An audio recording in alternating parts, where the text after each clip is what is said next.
All right, lesson 112, page 702, applications of the Pythagorean theorem.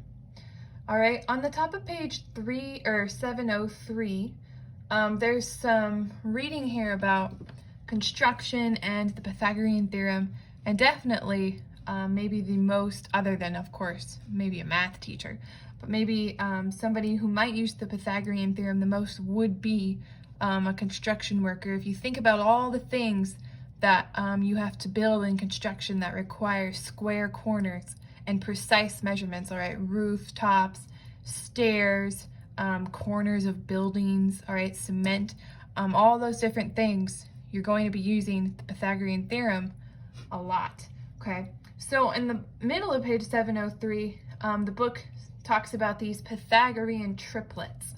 All right, Pythagorean triplets are numbers that satisfy the Pythagorean theorem, and then you can do multiples of those and they also satisfy the theorem. So an example would be probably the most well-known, which is the triangle with 3, 4, and 5, right? You've got 9 plus 16, and that equals 25. 3 squared plus 4 squared equals 5 squared. So that would be a Pythagorean triplet. And then multiples of 3, 4, and 5, those would all also be Pythagorean triplets. So you could do 6, 8, 10. Okay, you could do 9, 12, 15. Okay, so those would all be Pythagorean triplets. Okay, so example 1 says the numbers 5, 12, and 13 are a Pythagorean triplet because 5 squared plus 12 squared equals 13 squared. What are the next 3 multiples of this triplet? So all you would do to solve this is just multiply each of these by the next number to get the next multiple, okay? So 5 times 2, that would be 10 squared. 12 times 2, that would be 24. 13 times 2 would be 26. Okay, so that would be the first multiple, right? And then you would do times 3. 5 times 3, that's 15. 12 times 3, that's 36. And 13 times 3, that's 39. Okay, and then of course for the last one you would do 4. So 5 times 4, that's 20. 12 times 4, that's 48. And 13 times 4, that's 52. Okay, so those would be the next 3 multiples of this Pythagorean triplet. Okay, example 2, this is a practical, you might say, application of the Pythagorean theorem. Okay, so let's take a look at what it says. A roof is being built over a 24-foot wide room. The slope of the roof is 4 inches 12. Calculate the length of the rafters needed for the roof. Include 2 feet for the rafter tail. Okay, so if we're thinking about this, we've got a roof and it's being built over a 24-foot wide room. So let's just kind of do a little drawing here. We've got a 24-foot room, okay, and probably somewhere a 24-foot board. And then the slope of the roof is 4 inches 12.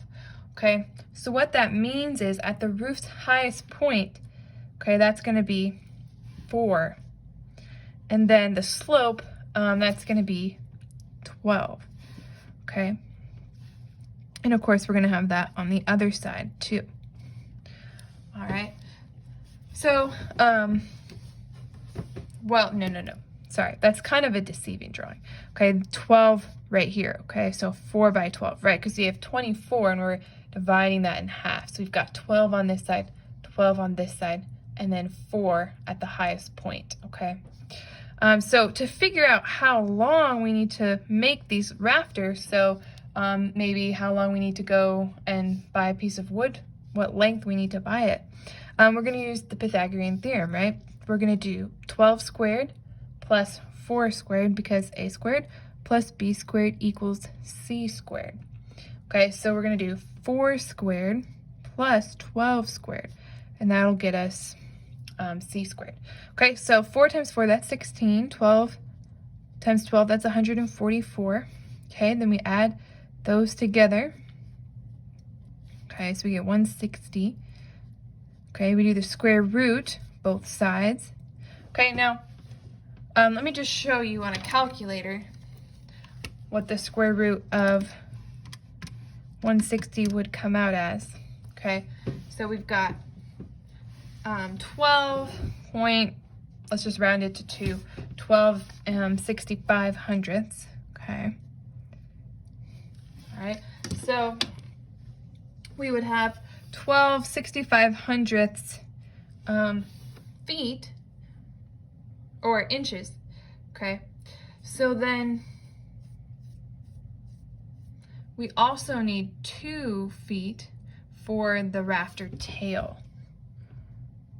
All right, if you remember at the beginning, it said include 2 feet for the rafter tail. So we have to add a little bit more onto this. Okay, so that's going to be 14 65 hundredths feet.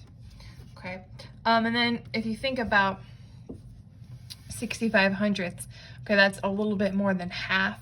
So we would want a little bit more than half of a foot. So probably not 4 foot 6 inches, probably more like 14 feet 8 inches.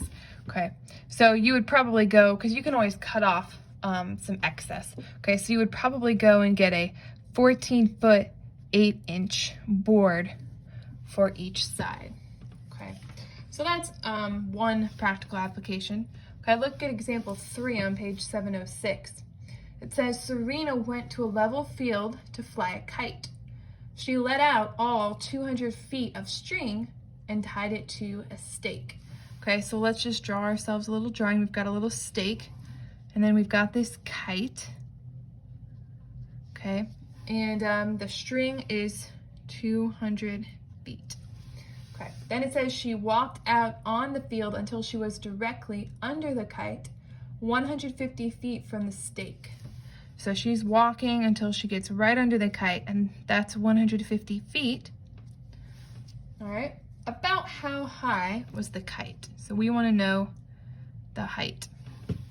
All right, so again, we're going to use a squared plus b squared equals c squared. All right, we've got our hypotenuse, 200. All right, and then we've got 150, and we're looking for b squared. Okay, so we can do 150 times 150 over here.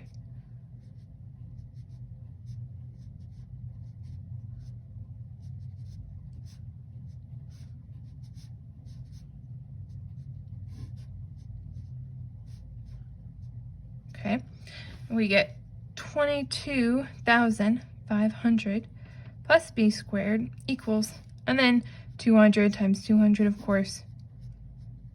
Okay, that's going to be 40,000.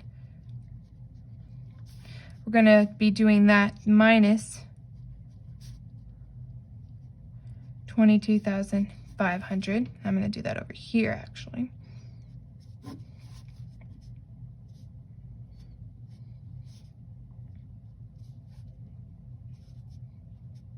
Okay, so we get 17,500. Do the square root on both sides. And again, I'm going to do this in the calculator. Okay, so we've got the square root of 17,500. All right, so we've got about 132.3. Okay, but if we just round about how high was the kite, it was about 132 feet. Okay, so that's going to be our answer.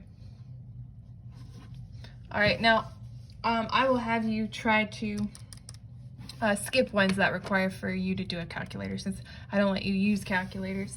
But I'm just showing you how it would work. Okay, so you can go ahead and do practice B. All right, you don't need a calculator to do this, and this is a good example of some that are going to be in your lesson where it's not going to be as simple as use the Pythagorean theorem to do this, but that's just one step in the overall problem. So go ahead and do letter B, and then play the video and see if you got the right answer.